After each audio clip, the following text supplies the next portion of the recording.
6:30, we call this August 23rd City Commission meeting to order. Invocation.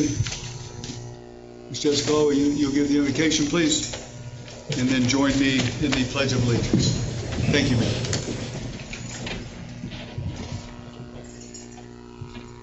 Good evening. Let us pray. Father, thank you for every seat that has been filled here today, for each mind and heart that feels the presence of this room. We thank you. Only you truly know what we are setting out to accomplish today. We have an idea, a vision, hints, and daily instructions. We have talents, abilities, and time to work. However, only you can see in the perfect detail the end of every beginning, every project, every season, every life. Nothing is ever in vain, for even mistakes and missteps are used for good.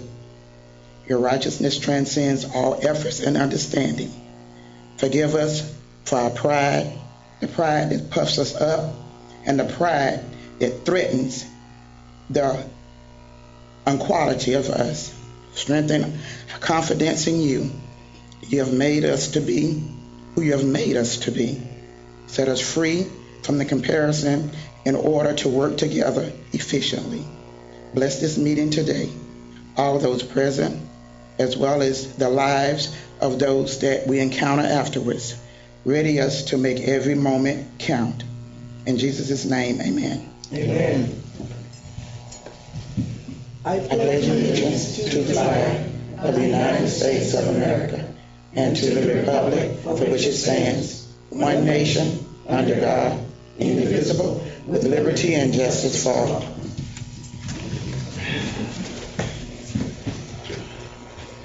Roll call, Jane. Mayor Jameson. Here. Vice Mayor Jones. Here. Commissioner James. Here. Commissioner Lavin. Here. Commissioner Williams is absent. Agenda. Yes, sir. We'd like to take on a new business, item 1 and 2 off till the entire commission is here. 1 and 2? 1 and 2. Okay. They'll go on the next, we can do this one here, so just take and put them onto the next meeting? Yes. That way we don't, that avoids doing something, correct? Like a notice or something, if we give the date that it goes on, that's a resolution or something, that's a different, okay. So just table items, the motion is to, well, I need a motion to review it, to table items 1 and 2 until the September 3rd meeting. I'll make such a motion. Second. A first and a second to amend the agenda, tabling items number 1 and 2. Any comments? All in favor? Aye. Opposed? Hearing none? Done. Thank you. At this point in time, I need a motion for the approval of the minutes for the August 9th, 2018 commission meeting. I move that we approve the meeting minutes for August 2nd, 2018. For August 9th?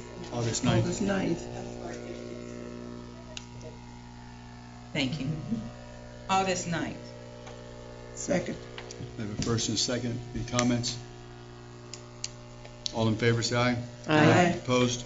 Hearing none. Passes.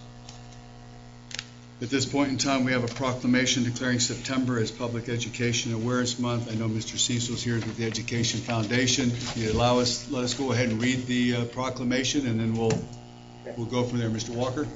Yes, Mr. Mayor, this is a proclamation of the state of Florida, city of High Springs, whereas the Florida Constitution states that there shall be adequate provision which shall be made for the access to a uniform, efficient, safe, secure, and high-quality system of free public schools. The school board shall operate and control and supervise all free public education within the district. No revenue of the state or any political subdivision or agency thereof shall be taken from the public treasury directly or indirectly in aid of any church, sect, or religious denomination, or in aid of any sectarian institution, whereas our public schools are the foundation of our democratic system. Now, therefore, our mayor, Scott Jameson, as the mayor of the city of High Springs, hereby proclaims the month of September 2018 as Public Education Awareness Month, and reminds every person and business that it is the public's duty to protect and support our system of public schools.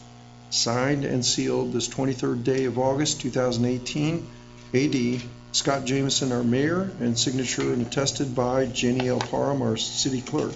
The appropriate motion is to have passed the proclamation as read by its entirety. Do we need to do a motion on that? Or? Yes. I'll make a motion to pass that proclamation. Second. Comments? All in favor, say aye. Aye. Opposed? Let me get this table, Cecil, and then Joel. I just got a little paragraph. Appreciate it. I just got a little paragraph. Oh, you're fine. No. You take what you need. I'm really pleased you're here. I'm Steve Cecil, and I'm from the Alachua County. Can you step up to the microphone? Oh, I'm sorry. I'm Steve Cecil. I'm from the Education Foundation of Alachua County. Hi, Carol Fernandez. I'm president of the Alachua County League of Women Voters. And I'm Jean Robinson, and member of the education team of the League of Women Voters. Our coalitions appreciate your support for our public schools. Our community is changing, and our schools are adapting. This year, Alachua County schools are not only working to improve school facilities, but are also to improve classrooms and how children learn. There's a pilot project at 2 schools supported by local business to transform learning for all students. There is a focus on improving ways for students to work together and build collaborative skills across diverse groups and abilities. These are skills our business community needs. Our schools are also in need of mentors. Excuse me. Our schools are also in need of mentors. If you or someone you know have time to have lunch with or read to a child once a week, that would be a great contribution to the student's education. Please let us know if you can do this. You can also learn more about participating in the social awareness events that's on the handout that I hope y'all got them. Yes, sir. Up there. Got these. And I've got some extras. I'm going to leave the handouts right over here. Put them on that table. Okay. And I've got some business cards too if you need those. And I think we're done. We greatly appreciate it. No, thank you for all your support. Absolutely. Thanks, everybody. I have another little handout about one of those events in particular, which is a film that's going to be shown. Thank you. And about money and education. Thank Oh, thank you. And then we'd like to invite you, the League of Women Voters is also co-sponsoring on September 22nd a workshop where you can learn more about what's going on in this county with schools. The superintendent will be one of the speakers, and that's on your list of events there. Thank you. Thank you very much. Thank you. At this point in time, we'll have a presentation by Mr. Eric May from Emerald Data Partners on internet options. Internet options. It's going to be fun. Yeah.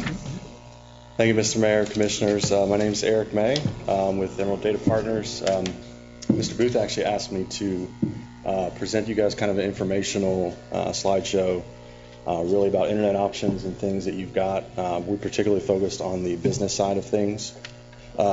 So I've got a layout here. This is probably 20 minutes or so. I'll try to speed along. Of course, you pulled 2 items, so now I can go for 40 minutes, right?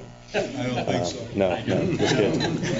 I'll give you a little background on me, just some things about computers and networks, and then I'm going to talk to you about some of the technology versus the economics, shared versus dedicated. I've got a really cool scenario that I think you guys will like, which will show you if a new business comes to town, what it looks like for them to get data, and then just some problems that I see and potential solutions for you guys to look at. So about me, I'm CEO of Emerald Data Partners, a managed service provider, which is essentially an outsourced IT company here in High Springs. 5 employees, 20 different outsourced clients, cities like you guys. We have 1 state agency, schools, things like that. Various certifications, Cisco, Microsoft.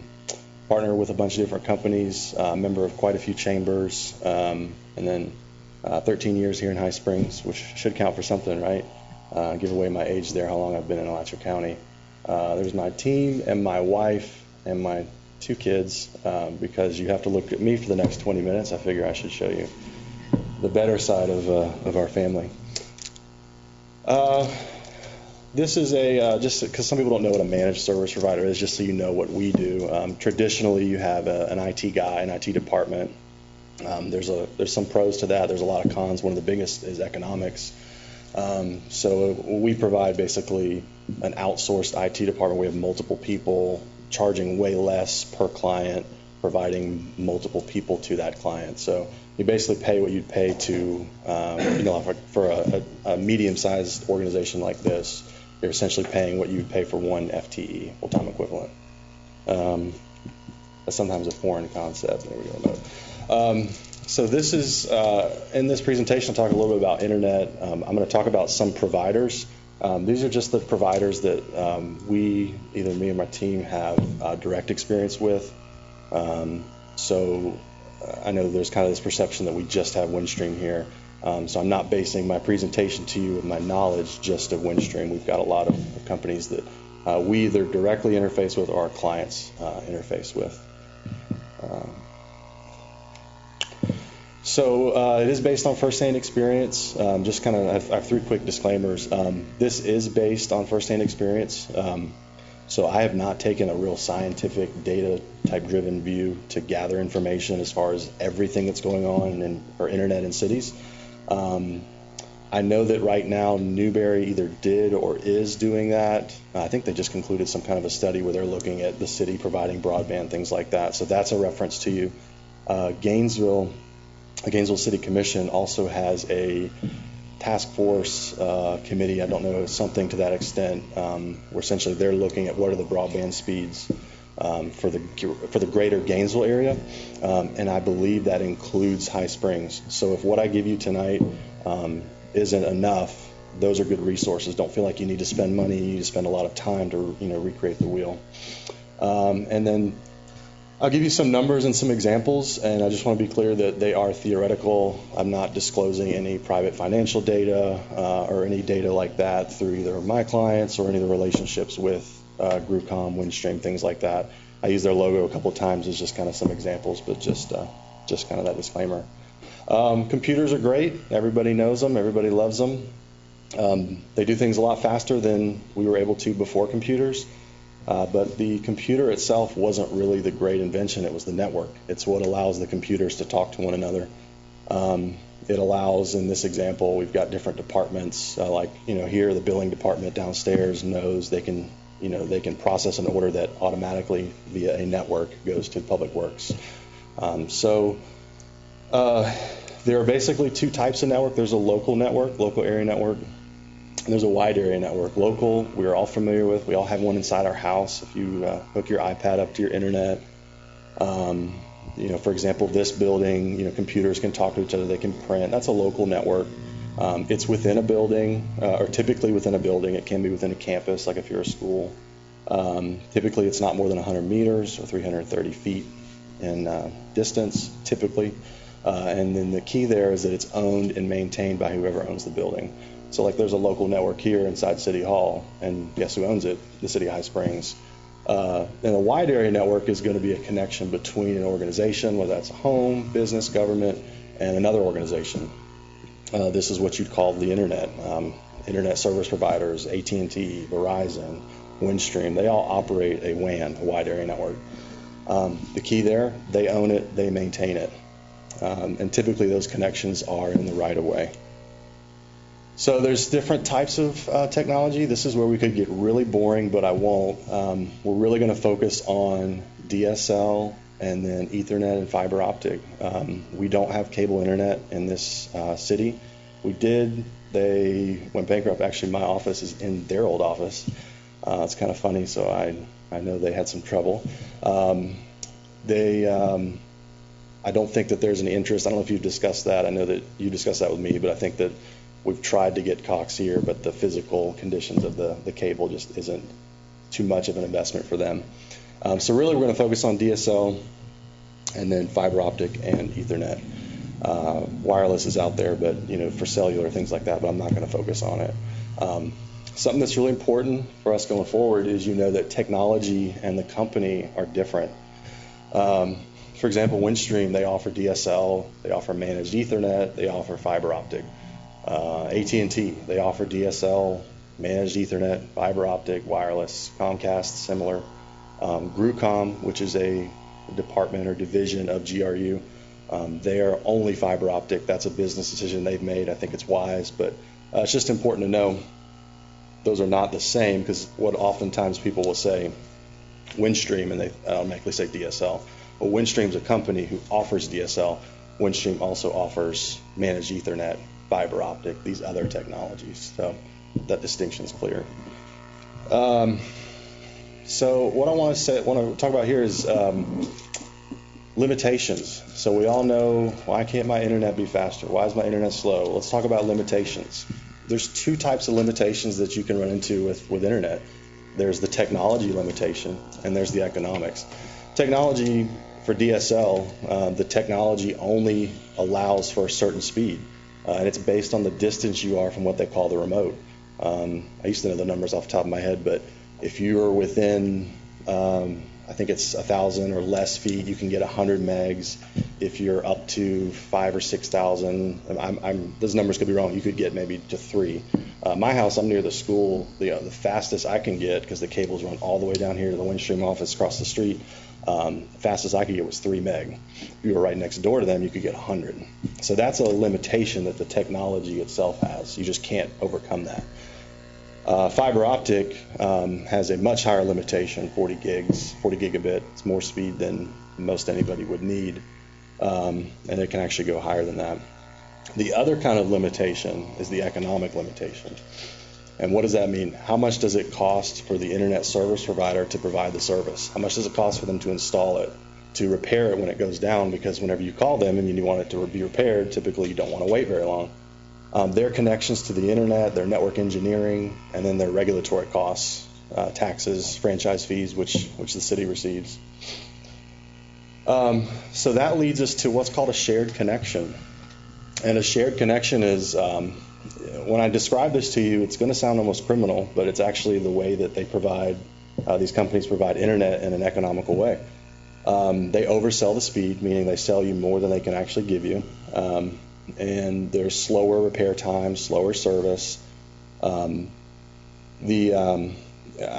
just put this as a bullet point, like a great example. You're telling me that Windstream sells me 24 and they can't deliver it. That's true. It's kind of like you guys, where you measure, you look at your sewer plant capacity based on what's actually going into the sewer plant, not based on the number of homes you're putting out.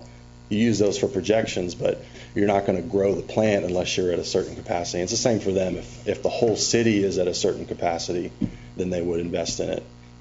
Or a great analogy, I tell this when I'm teaching kind of networking, is like the water. If everybody in the city all at once opened their faucets, there would be zero pressure, because you don't have enough to service everybody.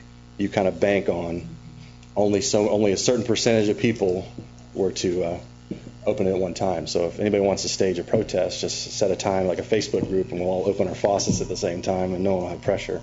But that's basically the kind of what's happening with the internet. Here's a great example. If you like numbers, it'll really clear up with this. This is an example. This is not pulled from anybody. This is just my theoretical math.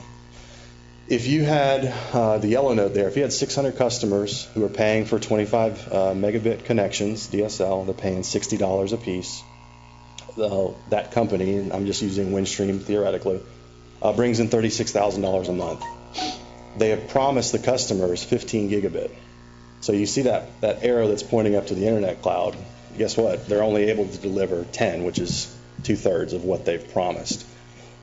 But that connection costs them about $5,000 a month. Again, hypothetically, they have to pay billing administration, some profit for the shareholders, things like that. It's $4,000 a month. And then there are 3 technicians, network engineer, because they're all unionized. It takes a lot to train them, vehicles, things like that. That costs them $27,000 a month.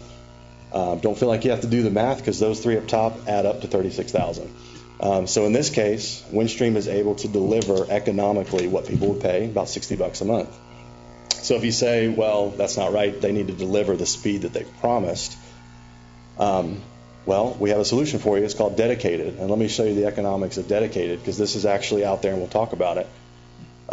In this case, we have the same 600 customers. They have the same speed, paying the same amount. They've promised the same amount, or they've promised the same bandwidth. In this case, they've had to hire more technicians because I can't be out for very long. I can't have a 1 to 2 day repair time. I need to be repaired within an hour or two, which they'll give you on a dedicated. So we have more technicians, more network engineers, the fuel, the training, all that has gone up. We're actually delivering the 15 gigs. It's costing us $7,500. That number is actually a little inflated over real world values, but it's theoretical. And then also the administration goes up quite a bit because now we have account reps, things like that, because whenever you're at a higher level service, if you're paying significantly more, you want better service, you need advice, you need an actual account rep, things like that. So what does all that add up to? $86,000 a month. So that's I don't know Windstream's exact business model, but they don't want to lose $50,000 a month on this city, right? So that would push the cost per customer to $190 a month to get that dedicated type of connection, just under this theory. When I say that number, most people at their home would say, I'm not paying $190 a month, or I can't pay $190 a month. And so what does that do? That pushes us back to the shared model, which is what Windstream, Cox, many of these companies do. Dedicated connections are available. You have them available right now from multiple providers. They're much more money per month. They're much more reliable. I would say, I'm just spitting a number, maybe 80 to 90% of my customers all are on dedicated. I can speak to it. It is call and it's fixed within an hour. I mean, it is very serious. The city uses 2 different dedicated connections. Account management staff, we talked about that, faster response times. Right now, you have 2 providers that will provide those dedicated connections to you, GRUCOM, which is a division of GRU, and Windstream. Windstream will do it. There are many High Springs customers here who are using that. I've kind of got a list on the next page. It's just kind of my synopsis and what I'm allowed from them to tell. These customers are paying anywhere from $200 to $2,500 a month for these connections.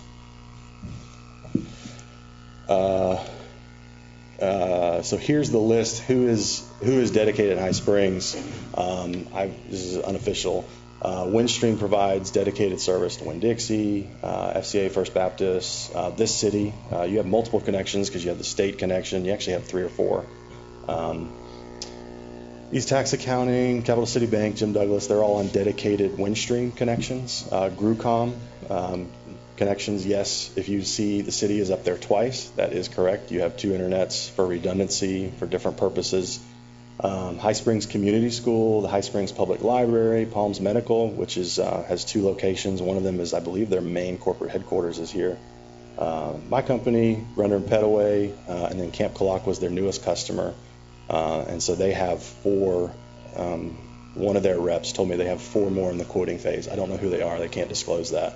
So that's fiber optic to the premises. It's great internet. It's the same internet that you can get, downtown the Innovation Hub. It's the same service. So why would a company go dedicated? Well, I'll show you the math really quick. So like a company like mine, if we look at the payroll from lost work hours, if you rely on the internet, I have 5 FTEs, average wage is $25 an hour. If I'm down for 6 hours, that costs me $750 just for that 6-hour outage. So it makes sense for me to pay decently more for internet. Reduced productivity, if you have 25 full-time employees, $20 an hour average wage, 5% waste, meaning about 5% of their time they're waiting on things to load. The internet's either out or slow. That's a $4,000 a month lost to your company. Time-sensitive sales, this is going to be like entry, maybe restaurants, someone like Jenny Springs or somebody who, they're making that sale at the time you enter the park. If you average 250 guests per hour, which is not uncommon for some of them, $15 a guest, that 2-hour outage costs you $7,500. So you would want the internet to be up. Missed bookings, this one I'm just kind of thinking about Kalakwa, who went to GRUCOM Fiber. If you had a group with 85 guests that decided not to come back because your internet was too slow, and you made $180 per guest for their stay, that's $15,000 that you've lost. The other one that doesn't have dollars is public safety concerns, which would be like your police department. You don't want to run on a shared connection that could have issues and isn't going to have that support, things like that. So basically, if this logic doesn't apply to your business, to your organization, then what do? You go to the shared route. And that shared route has some limitations, but again, it's very economical. So here's my two scenarios. The old Painted Lady building that is for sale, beautiful building. I'm going to take you through two scenarios. The first one is a software developer. I mean, somebody that really likes this area. You know, I technically run a tech company. I love this area. I mean, we relocated here from Alachua. This is totally plausible. If somebody wanted to buy that building and put their software company in there. If they had 8 employees, they're paying $35 an hour average wage to those employees, which would be right in that sector. The company has about a little under $1 million a year in revenue. How do they buy? I've showed you this diagram. CEO goes to his IT director or his consultant. They talk about their needs. They go to the finance person. They go to the GRUCOM rep. Within 60 days, they have a internet connection at that building.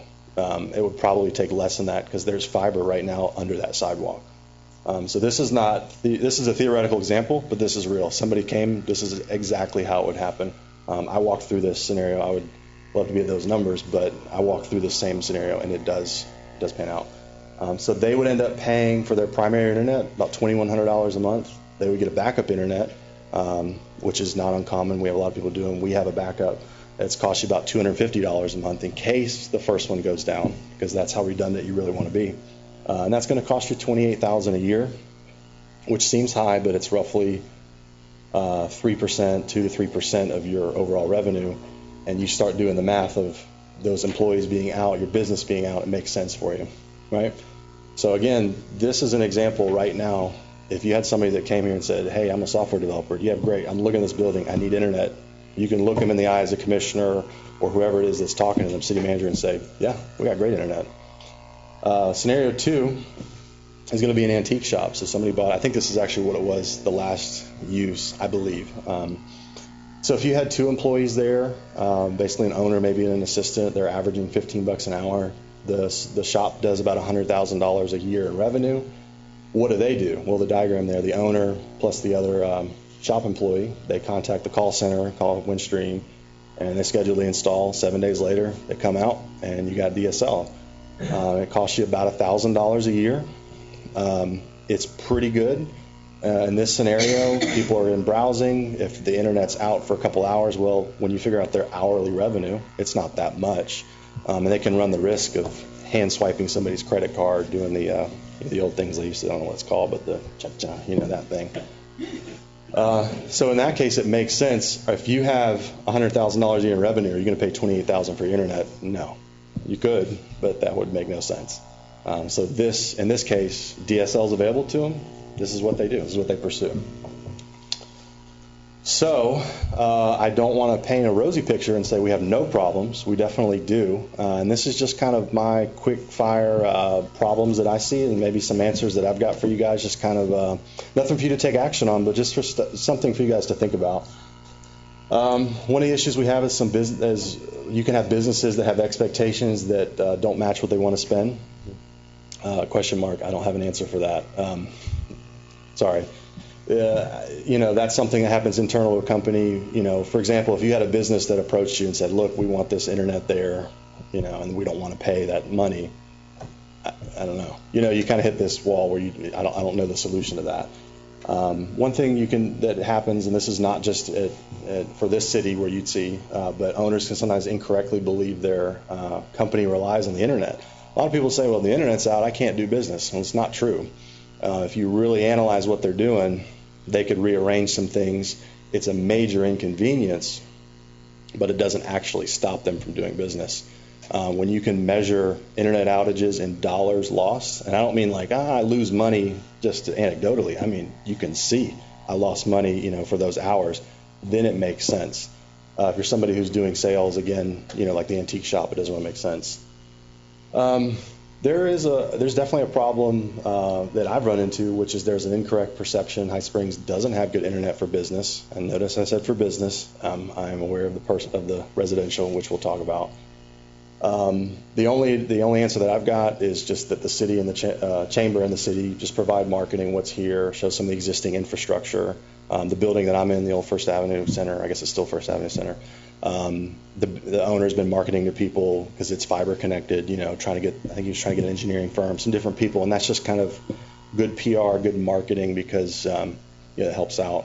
And I think the city is really poised to attract somebody who doesn't want to be in the bustle of downtown. They want the speeds of downtown Gainesville Innovation Hub that could come out here. You can get pretty decent speeds, or get the same speeds you can get there.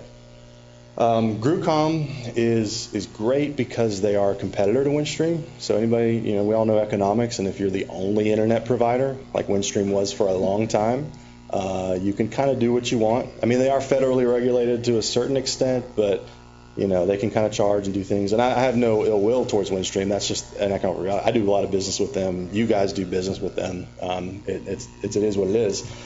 But GrewCom's still expanding. They came in through an E-rate project that came to the school. You guys signed an agreement in 2004, I believe, that allowed them to come in, and it wasn't until a few years ago, probably 3 years ago, that they actually came in, ran gas and fiber in.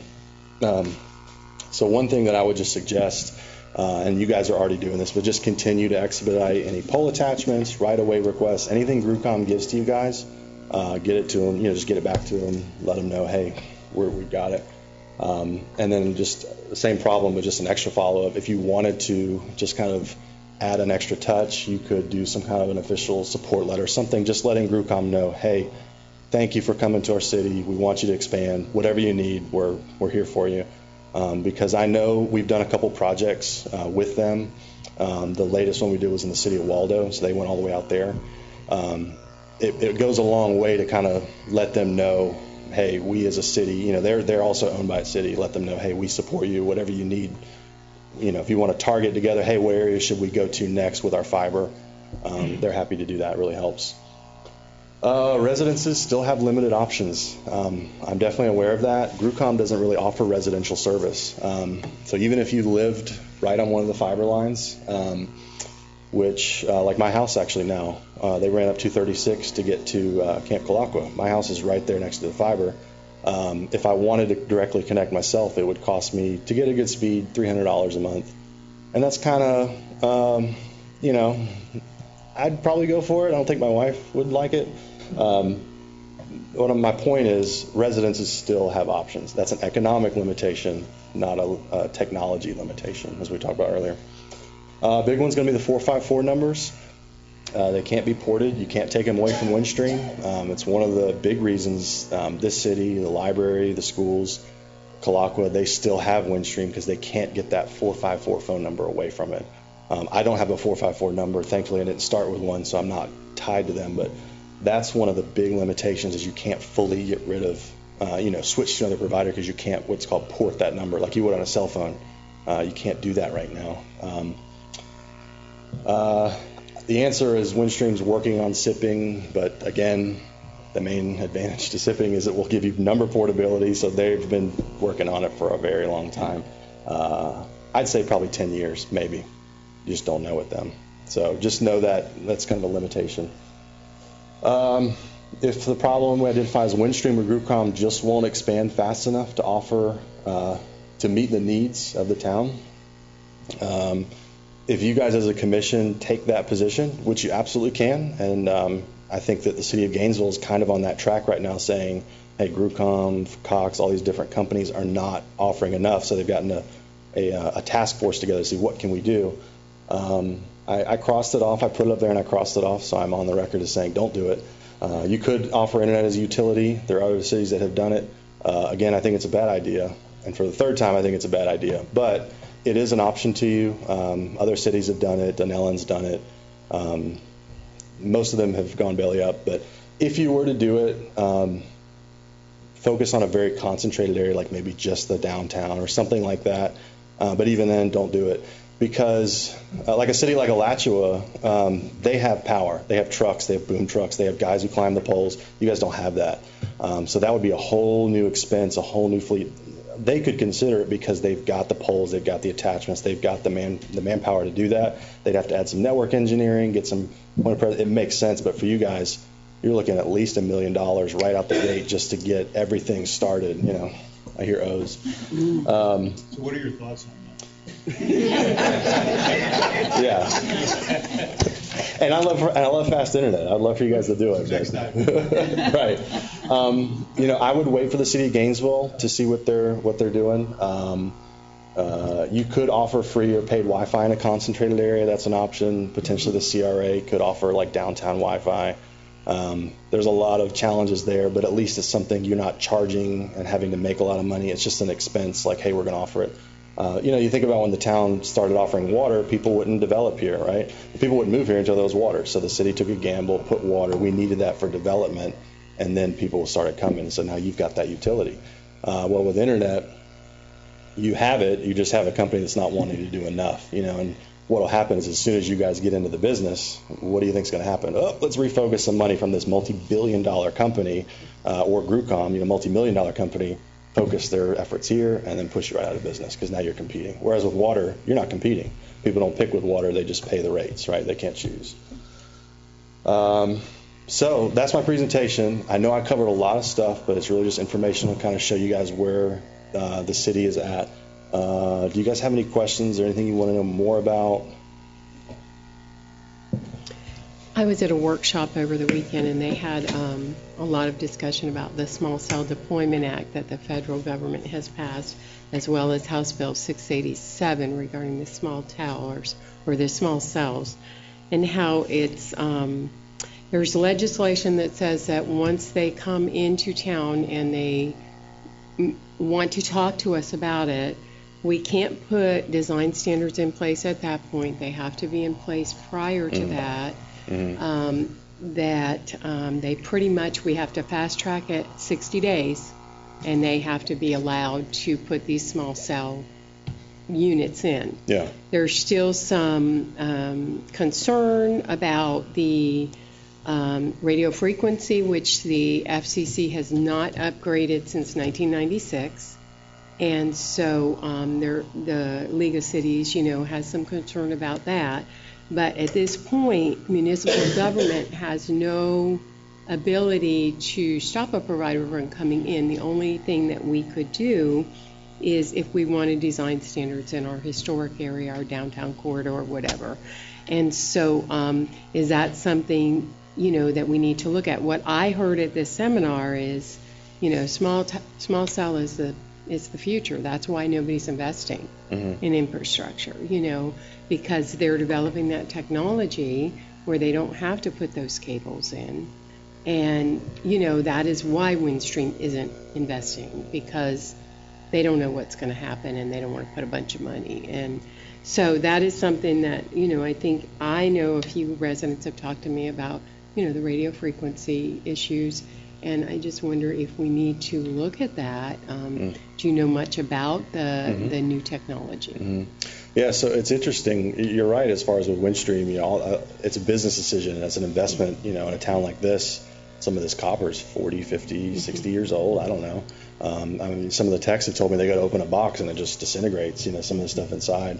And it's interesting. Your two newer developments actually have fiber optic to the house. Ashton Ridge and Oak Ridge? Both have Ridge in the name. There we go. They have fiber to the house. Well, guess what their speeds are? Their speeds are still 25 to 50, you know, economic limitation, not that. So I think you're right to a certain extent. It's more, I think the design standards, the aesthetics sounds more like a land development. You know, there's the land development side, and then there's the technology as far as danger to humans. Is that fair? Right. Those are kind of the two things. And will these small cells actually give us those increased speeds and the things? Right now, they've been utilized for gaps from, you know, how the technology came about. Sure. But what I heard is that these small cells are being developed so that they replace the cable, and do you know if that's accurate? And Yeah, the technology's there. This city uses one of the first projects we ever did.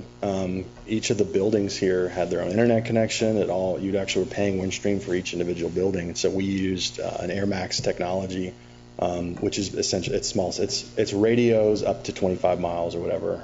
These are limited to 12 miles or something. So we dial them way back. But I mean, on this building, you can see them when you leave. There's a little white dish, probably about this big, and there's another one in the police department, and that's how they're linked together. And so you actually have no data bill for this building. We use stuff for the police department, and the same thing, the fire department doesn't have a data bill because they're all linked together and they share. It's very inexpensive. It's nothing recurring, and it's very stable. When it's not getting hit by lightning, it's working very great. Phone calls go across it. It's great. And those are very inexpensive. I mean, a bridge like that costs you less than $1,000 for both sides installed. I mean, it's really inexpensive. Grucom has done that where they've linked like the Flying J Airport out in Parker. They come from 39th. They have a tower that runs that direction. They have a fiber link. So the technology's there. Will a company want to come through and do it, in a city like this? Maybe. You have a lot of tree coverage. That's an area I didn't cover it, but it's called Wireless Internet Service Providers, WISP. Nice name. They're really popular in South Florida, New York, places that are concentrated. Swanee Valley Internet Corporation or Company, SVIC. They're in Chiefland. There's places in Bronson that AT&T, they say you're just too rural. We won't give you DSL. I mean, and you call, nope, they just won't do it. That's one of those, your heart goes out to them because they got kids and they need to do things that, what do they do? Well, this is a company that delivers over wireless. It's 4 or 5 miles basically, and the guy has an antenna and he gets 10 megabit internet connection. And that works, but what was that driven by? That was driven by the economics that nobody would go there. So would that fix things in High Springs? I don't know. I don't know if a company would want to do that, because as soon as you start doing that, guess what Windstream's going to do? They're going to start running fiber to the homes, things like that, because there's serious competition, or Grucom, things like that. Or just the cost of doing it is going to cost you $100 a month. And most people in the town are going to say, you know what, for 100, between 60 and 100, that's $40 more. We'll just deal with it. And so then you don't have enough people to buy in. Does that make sense? yeah, how about when a business wants to come? Because one of the reasons we wanted this discussion is economic development, because it's heavily dependent upon internet. Sure. So, how do they come and get GRU or, get this set up? Because Windstream can't give it to them. I've been talking to businesses, and, they're struggling out there with, how do they do that or approach that? Well, it depends. Windstream can, and I'll give you an example. ThemeWorks. ThemeWorks is, South Main. They were having some internet issues where they get these large plans, their CAD plans, and their designers were somewhere overseas, I think somewhere in Asia, and they would get those plans and they would take 4 to 5 hours to download, and that was a pretty big deal, because you download it, make changes, send it back, so it just slows down the work. Well, they contacted Windstream, and Windstream ran a fiber across the street. If you go out there, you can probably still see the dirt path. They ran it to them, and they have 100 meg fiber, and it's great. And now with that technology limitation out, now it's just how much do you want to pay ThemeWorks? So that's available now. If you have businesses that are in that smaller, like scenario 2, that just they can't afford that, I don't know. I think that it's one of those. You kind of have a conversation like, hey, your business doesn't really rely on the internet. I know it's an inconvenience and it's going to take some time to get there, but it's matching expectations with what they want to pay. For Grucom and Windstream, they are all. If a business wants the internet there, they will run it. I've seen remote locations.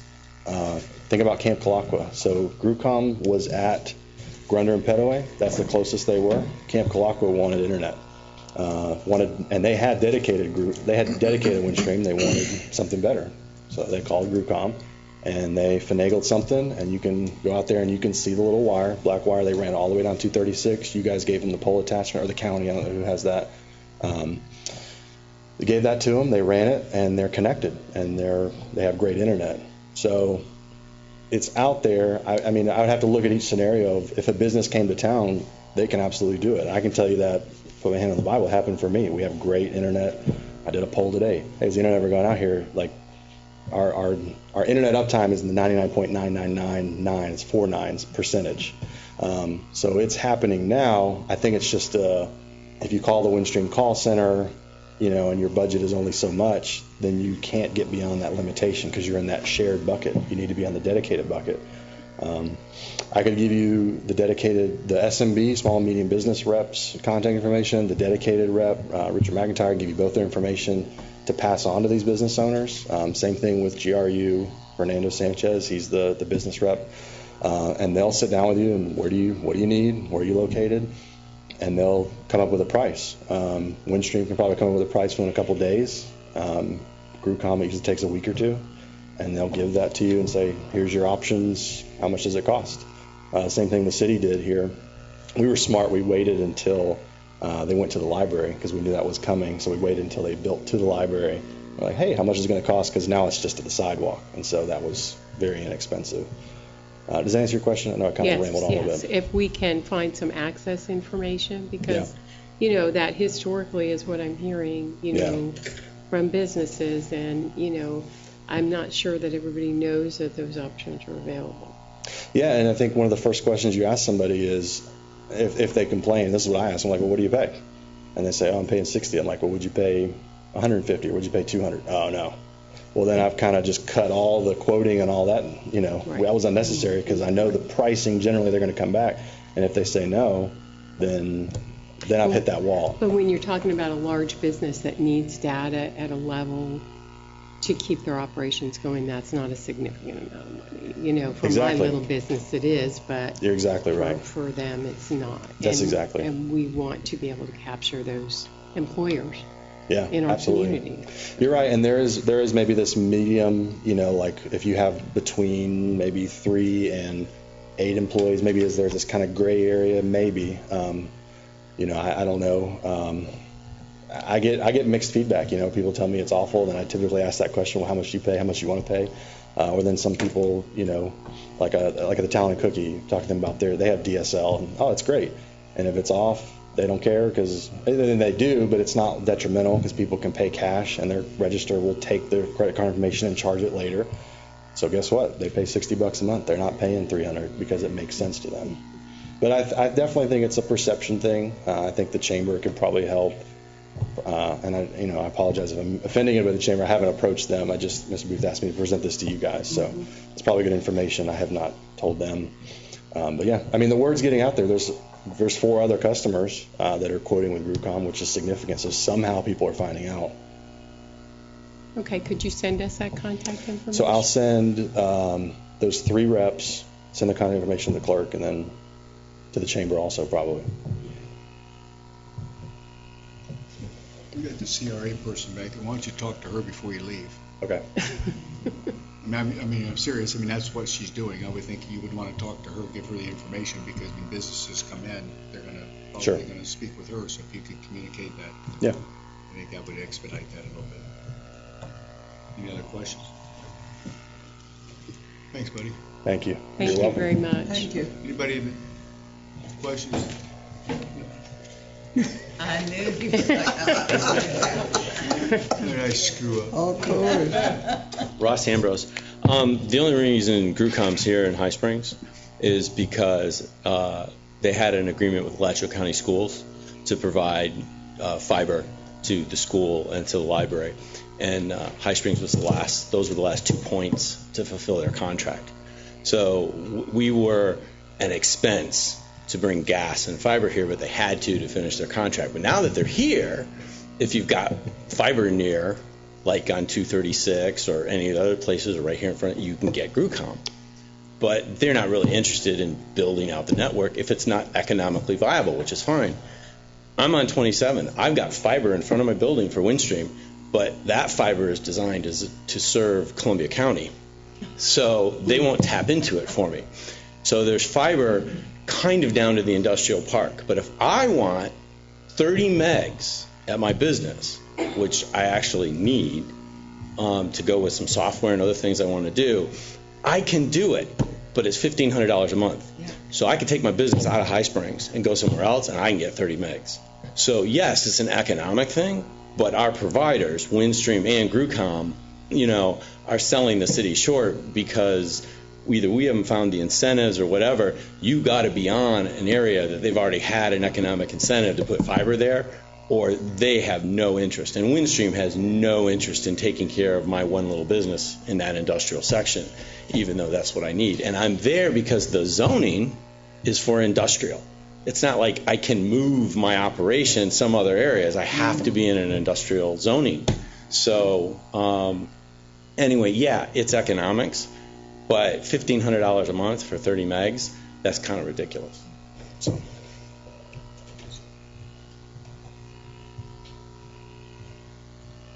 Give your name, please. My name is Brian Wolfson. I've been a resident of High Springs for 2 years. I love the town, but I am having to move. I was looking recently for an apartment. I would have loved to move into the Spring Hill Apartments just up on 236, and I was talking to the property manager, and I absolutely loved their little development there. But when we talked internet connectivity, it just didn't work. I'm moving to Alachua for internet connectivity.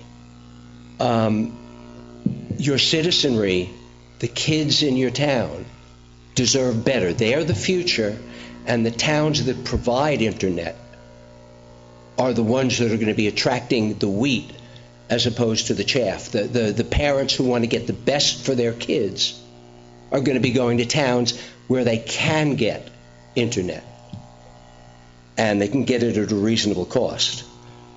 And it's not just the $60 a month or $100 a month. It's also the reliability. And let's just say that's not one of Windstream's strong points. From my perspective, the key is really opening up the competition. I don't have any answers. I know when I was much more involved in this, I'm a software developer, but when I was much more involved in this years ago, I remember the government forced Baby Bell to open up the last mile to any competitor that wanted it. Well, I don't know that Windstream's structure will really support that, but and then, like I said, I don't really have any answers, but I just wanted to tell you that, unfortunately, I have to move in order to get internet connectivity. I'm only taking a 1-year lease. I would love to come back to Spring Hill Apartments, but something needs to be done about the internet. Thank you very much. Thank you, sir. Anybody else? Thank you all. Eric, thank you. Ross, for your comments.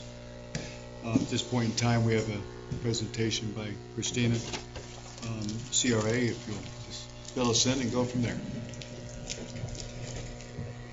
Thank you. High Springs Chamber President Tom Weller and Dot Harvey approached us a few months ago about the opportunity to collaborate, to showcase our community and our businesses. And we partnered with our local NBC and CBS channels, local channel 4 and number 9, and what resulted was a 3-minute video segment, and the chamber covering the cost of about 2/3. And the remainder was split 4 ways between the Great Outdoors, River on Olive Oil, Florida Springs Institute, and the High Springs CRA. We're very thankful for the effort and investment made by the High Springs Chamber of Commerce, as well as the high level of professionalism and expertise by Melinda Selvage and her production crew. Literally within like 30 minutes, it seems like we had the entire video segment, or at least our portion, wrapped up. Tremendous to work with. Anyway, Mr. Weller was unable to join us tonight. He's out of town, and he's asked me to share the video with all of you. Thank you.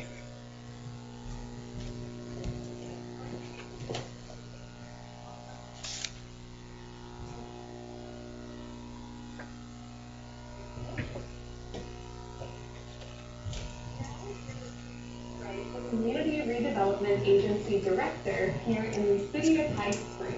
So give us a brief history of High Springs. The city of High Springs is a historical community. We're very fortunate to have the longest continuously running theater in the country. In addition, we have the High Springs History Museum, which is where we are right now. We have a number of wonderful natural springs. We have Poe, Gilchrist Blue, as well as Ginny Springs. And folks travel from all over the world to come to see our springs. Florida has more springs than anywhere else in the world. There are over 1,000 springs in Florida. They have different things that you can do there, such as kayaking or swimming or scuba diving. A lot of people actually come to Florida from out of state and out of country to visit our springs. The Florida Springs Institute is a nonprofit, and we run the North Florida Springs Environmental Center, which is where we are today. The Environmental Center is an outreach and education center. Folks can come in, ask questions about our springs. They can also peruse some of our exhibits and materials, which include a full manatee skeleton, a springs map that you can click on and learn more about some of the springs in the area. And we have a fish tank that has several fish species from our springs that you can learn about here and then be able to identify when you visit the springs on your own. After a day at the springs, come into town and shop at any one of High Springs' unique stores.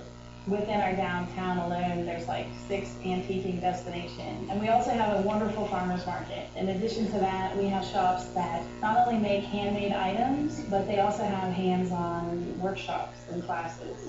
And one of the most interesting shops in High Springs is River Run Olive Oil. Here at River Run Olive Oil, in addition to their premium oils and balsamics, they also offer a chef series on the third Thursday of every month. This series features chefs from the local area demonstrating different recipes for guests to learn. And after it's all made, for everyone to sample. River Run Olive Oil Company always has a new supply of products, spices, and unique gifts such as shrubs, pickles, salsas, and olive wood dishes to use when dipping bread into any one of River Run's 58 premium olive oils and balsamic mixes. Located in the heart of High Springs, River Run Olive Oil Company is a must-visit while in town. And after all that shopping, you have some great places to eat. We have everything from high-end options to vegan, plant-based, locally grown options, a little bit of everything. And a really popular option is the Great Outdoors. The Great Outdoors has been around for 10 years in the heart of High Springs, and we serve the best American cuisine around. We here at the Great Outdoors offer an array of dishes, such as our blue cheese chips, our famous fried green tomatoes. We also have salads and steaks that are wet aged a minimum of 28 days. The Great Outdoors truly is a destination in High Springs. We have people who are enjoying day trips that come in, people from the Panhandle, the Keys, Tampa, Jacksonville coming in to dine with us regularly. The Great Outdoors is just a short ride from I-75, and all of the back roads coming around here lead straight to us. We're very fortunate to have a gallery, and our gallery produces the annual Santa Fe Springs Plein Air Paint-Out. Each year, a regional group of artists come to paint the springs, and their works are exhibited throughout galleries throughout the area. We also have Folk in the Springs, which is an annual event. Artists that are selected are very, very top-notch. In fact, this year we're very fortunate to have a 2-time Grammy nominee and a young woman who has an album that was just produced by the Carter Cash family. We're very fortunate to have a replica of 1890 to 1940 of the High Springs area, and lots of replicas and artifacts to preserve the history. There's a lot of educational and outreach programs and lots of tours. And High Springs is super easy to get to. It really is. It's just 20 minutes from Gainesville and 5 minutes from I-75. Perfect for a day trip. Or a weekend getaway. The High Springs Chamber of Commerce invites you to come experience the friendliest small town in Florida, High Springs, where nature, culture, and history flow free. That's great. Really great. Thank you. Yeah. Very good. You good? Yeah, it's great. It's excellent. Yeah. So the next time you hear the question, what did the chamber do for me? Remember, you just saw that. That's right. That's exactly right. Thank you. Well said. Well said. At this point in time, we'll open up for citizens' requests and comments. And these are for issues not on the agenda. Limit your comments to 5 minutes. That's why I came. I was going to send you, it's Ross Ambrose. I was going to send you all an email, and I just thought I'd come here. I've been attending the budget workshops. I've been working on them. You've been hearing me advocate about the parks budget in particular, which I chair, the advisory board. But as a business owner and someone that deals with staffing, and in younger years, I worked a maintenance operation. I worked in an environmental ed center and mowed lawns, 50 hours a week. And just looking at the budget, we have the new school will be part of the parks budget. The Civic Center is part of the parks budget. The Civic Center, whole area is a park. We've got the sports complex, Walter Howard, Catherine Taylor, Memorial Park, all spread out throughout the city. Our parks director is going to be busy dealing with the grant funding that comes with Wild Spaces. That's just it. So what little programming he does, he's going to get help, I understand, from other city staff when he needs some clerical help and everything. And Jennifer's been very complimentary of how well he does the paperwork and his numbers and that type of thing. And he's really grown with, and his grant writing ability continues to bring in a lot of money to the city. Who's providing our programming? Who's developing these spaces? We're spending millions of dollars on our parks through Wild Spaces. We've now added a person to mow the lawn, and we've been doing that for a couple months now. So now there's some data about how long it takes to actually mow and do a full cycle of mowing. Good weather, bad weather. You might want to take a look into that. That's not year-round, but when the grass is growing, we've hired a person. And we've got one other maintenance worker. So we're adding playgrounds to every park. We're upgrading them. They have to be maintained. We've got all these buildings. I don't understand how you have enough people just to do maintenance and stay on top of things. And the history of the Parks Department, because we have a Parks Department that is way beyond what any small city has in terms of our overall facilities. For a number of years, we've had more lit fields than the city of Gainesville. And that's just the reality. So the history is we get a lot of grant money in, and then we can't maintain things. That's just the cycle. And I've been on the Parks Board for 13, 14 years. So I really encourage you, when you get to the first reading of the budget, that we have the staffing level to really take care of it and not be putting the staff in the position where they're always having to choose what they're not going to do this week that should get done. And that's the situation they're currently in. And I haven't talked to Robert since Monday, so I haven't had any kind of update that way. But I really encourage you, by the time you get to first reading, that there be enough staff to really take care of the facilities we're spending citizens' tax dollars on. Thanks. Thanks. Yes, ma'am. I don't think I'm Use at the appropriate your meeting. name. It's Dorota Hallman. I've been living in High Springs for the last 12 years. I live on South Side Court. My street is one of the two streets in our area that is not paved, and the potholes on that street are incredible. I have come to the zoning department, I think it's the zoning department for the city, a couple of years ago, and I've been told that it's not in the budget to fix our street, and nobody really knows when it will be paved.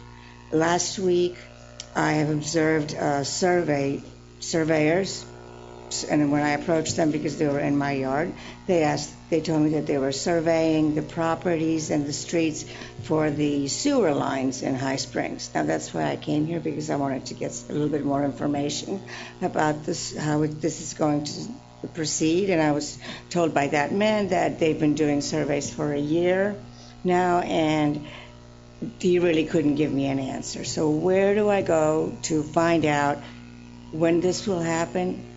I understand that it will be a cost that's going to be extended to the residents for doing this sewer in the streets, but my main concern is 2 streets in my neighborhood are not paved. Your garbage trucks and everything else gets ruined when I hear them going through that street and hitting those potholes. Blown tires, just a mess. When will that be addressed? And who do I go to find out? Certainly, and that's phase 2A. And we look for that to happen about January. And in that sewer project, they will also pave the road. So next January? Yes, ma'am. Okay. Should start that project. Okay. 1A is starting September in a couple weeks.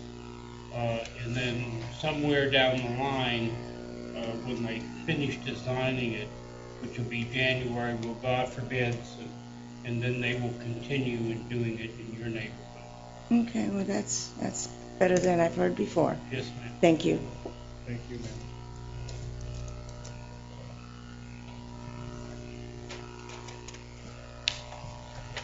Yeah, I'm dragging the day, girl.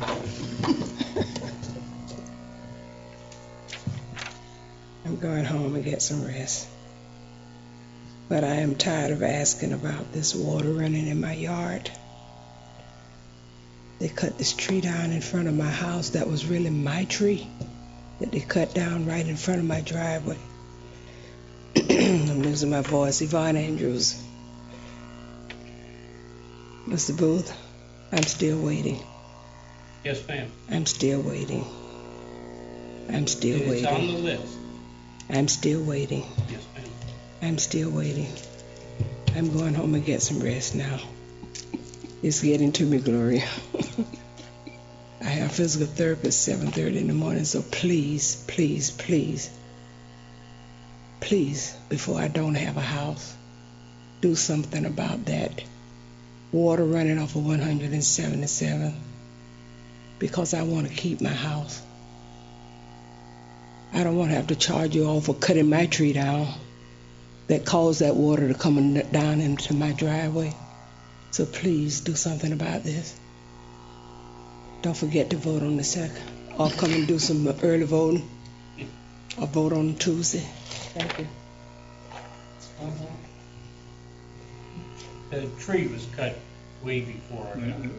I got that, but I mean, I know she's been here numerous times. I mean, Understand, we have put stuff down there, but we will go back and let's make sure we address it. She shouldn't have to come in here multiple times. Thank you. Anybody else? Closed citizens' request. We'll go to the first item on the only item on the deal. Discuss and consider amending the commission meeting dates. Jenny? Yes, in the package we have proposed meeting date changes for September, November, and December. Historically, we've done it every year. We're still having 2 meetings except for December. Because usually we just have one unless there's something new. And on September, we have to have the second budget meeting within 5 days that we add budget as, but we always have it on Mondays. Right. We do everything on Thursday.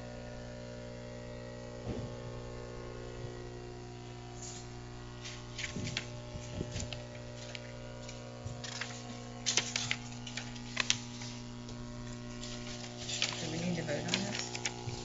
Just consensus? Okay. We've always had a motion and voted. I move that we pass the calendar of recommendations, the meeting dates, as presented. Okay, I second. We got a first and a second just to accept the amended commission meeting dates. Any other questions, comments? There's the Monday meeting I may not be able to get to, but that's fine. I have a previous commitment. All in favor, say aye. Aye. Aye. Opposed? Hearing none, the new dates are approved. Mr. Walker? Yes, sir. The last meeting, there was a question raised as to completion of deed, and I think I've tracked down the question. I neglected to ask at that time more specifics on the matter, so forgive me if this is not the information that you were looking for. But I think this was regard to the Freeman property, if I'm not mistaken. Does that sound correct? It related to a deed on some property that had been requested long ago, and the deed was prepared, and the title was given, and the deed delivered to the individual that apparently some years ago, there was a road closing in 2002, And after we reviewed the city records, there was an ordinance closing the road. There was first and second reading of the ordinance and confirmed that the Freemans did pay the required fee for the purchase of the road in 2003, but there was never a deed related to the actual, it was never closed. The deal never really got done. So it was brought to our attention that the deed was never closed, recorded to close the road, and so we prepared a deed to that effect, and the individuals that own the property picked up the deed, and we tracked it down, and the deed has been recorded. And that was done on June 15th, 2018. So I hope that's answering the question that was asked, and I'm not sure because I neglected that. I think it was Commissioner Levin that brought it up. So I don't know if I'm responding to your request or not. I think they actually came to Mr. Booth. They had reached out to me, and I think they came to Mr. Booth about it, and the paperwork was there showing they paid the city, but they didn't have that release of the easement, and they want to sell the property or something. At this point, they were doing a title search or something. Exactly. So I think Mr. Booth was probably the one that brought it to you for us to legally do what we needed to do to clear that. So it looks to me like the circle's been closed, okay. It's done. Unless there's something else that comes up that I'm not aware of, I think that one's behind us. Okay. One small problem is done. That's all I had, Mr. Mayor. Mr. Booth? I'll be on vacation next week. Jenny will be in charge. She'll direct David to dump a load in front of Yvonne's house. She lives in a sinkhole, sort of. So, there is water coming out there, so we're trying to block that off. They paved it, 10 years ago or so.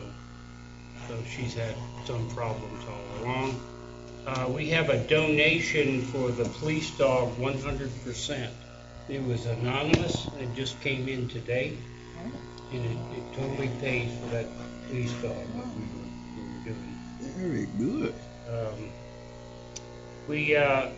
We're wrapping up the Camp Calaqua project, and it's finished. The A1 project will be done starting in about 2 weeks, and then somewhere in January we'll start the next one.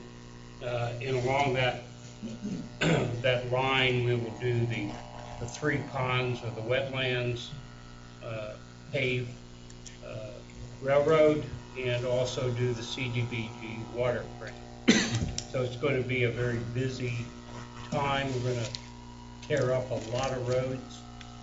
And this year we're doing 3 large road projects, and then the follow-on budget will take care of all the unpaved roads. We'll get the county to do all those dirt roads that with chip and seal. So let me just clarify that the lady was in here as far as the sewer thing, January and so forth. She has a dirt road now. Mm-hmm. They're going to put the sewer in, and they're going to pave it. That's right. That's not part of the water project. That's part of the sewer project. No, I get that, but I'm just saying, so that's it. It's not paved now. No. But when they put the line, they're going to pave it. Yeah, because there's a number of projects a number of roads like that. Okay. I mean, I didn't know they would pave a road that wasn't mm-hmm. paved. Okay. Let's just make sure they pave it. Mm-hmm. Can we go out and do some limestone or something in the meantime to help with some of the potholes temporarily if it's another? Well, I mean, we would be doing it all over the city, so I don't have that much lime rock. Okay. I'll look at it though. Okay. Let me give it a shot and see, but I mean, sure. I just want to make sure that that paved road actually happens. Mm-hmm. Because I didn't know they did that. I knew they put the lines. I didn't know they actually paved roads. We go in there and redo the road. Okay. All right. Thank you. Good? Yes, sir. Nancy? I have nothing, believe it or not. It's a shock, but... Lori? I have something here, but I really don't know how to approach it. So if this is not the form, please tell me. And I'll take you wherever you tell me to. But I understand you have been speaking to Scott Thompson. Well, he's called me several times concerning his employment here at the city and the way his employment was terminated. Anybody else was contacted concerning this situation? Well, it seems as if he has been applying for some local government positions over in Fort White, and he's looking for some documentation to prove to them that he resigned from High Springs. If that's the case, I don't know specifically, because he says what he got says he was terminated, and in his mind he said he was not terminated, he resigned. And I do remember him sending in a letter of resignation, but I don't know what the official paperwork said when it went out. So he said he had talked to you, that's why I mentioned it. Yeah, I haven't heard from him in quite a while. And I thought it was time that we talk with you. Yes, I just recently spoke to Mr. Thomason through email, and he requested the letter, copy of the letter, his resignation letter, and where we accepted his resignation. And I sent him both of them, so he has proof that he resigned and we accepted his resignation. Was that in the last couple of days, Yes, 2 or 3 days? Yes, ma'am. Okay, all right, because he talked to me earlier in the week, and I said I'd bring it up at the meeting. Okay, so it's taken care of. Very good. Commissioner James, if he does happen to call you back again, refer him back to Mr. Booth or Absolutely. Miss Jenny or my office, but going through you is not the proper channel for him to be asking what he's asking. That's why I say I don't know if this is the right approach for it or not. I mean, because when you talk with me the same thing, you're talking about a hiring and employment issue. Mm-hmm. Send So it back to we would, and that's when they called me, I did the same thing. I sent it there because we can't speak on employment issues. Exactly, and that's why I told him, I said, I'll bring it up at the meeting, but that's all I can do So for it's it. been done. Okay, But very good. that would funnel through HR. Very good. Thank you very much. Okay? Linda? No, I don't have anything either. I just appreciate everybody being here. I just want to make sure now that you got me thinking on that road, but my man out there says it happened, so I'm feeling better. So gravity. I feel better, man. Gravity of the house. Okay, bud. All the roads have to be paved. You're the man. So they're gonna give you streets. Okay, that's excellent. So I have a motion to adjourn. Make such a motion. So moved.